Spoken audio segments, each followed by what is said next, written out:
بسم الله الرحمن الرحیم. زما نوم ډاکټر هارون رشید یوسفزی دی، زه چایلډ سپیشلیست. نن د مور پلار راغلو پریشانو منصرینو راغلو چې ډاکټر صاحب زموږ ماشوم چې جاړي د نوم راوپړسېږي. دا ماشوم چې ما ایگزامن کړ بیا ما مور پلار پوه کړه دلته کې دا چې کوم کنډیشن دی نو دې ته موږ په خپل ساینسي ژبه کې میډیکل ټرمز کې دې ته موږ امبلایکل هرنیا وو. امبلایکل هرنیا څه شي؟ امبلایکل هرنیا دای چې الله تعالی قدرتي تور باندې د مدینه نه چا پیره یو حفاظتي دیوال جوړ کړی.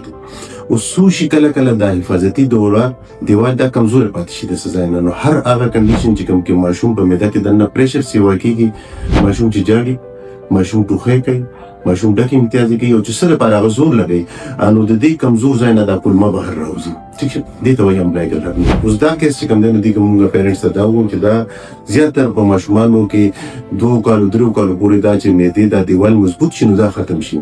خو که چېرته په دغه دوران کې وو دې کې دا کلمه بهر رااله او دا راتاو شول یا دا کلمه توره شوه یا په دې کې سوروالی راغلی نو دا بیا د خطرې علامت دی.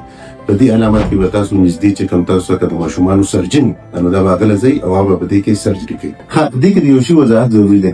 کله کله موږ له میندې راشي ماشومان راولي موږ دغه کنډیشن لپاره چې امبلایکل هرنیا دا موږ مشران ویلي دي چې د دې لپاره تاسو ورته روپۍ یا 2 روپۍ ولګوئ هغې غسیکت ولګوئ نو دا بدن نه ورشي.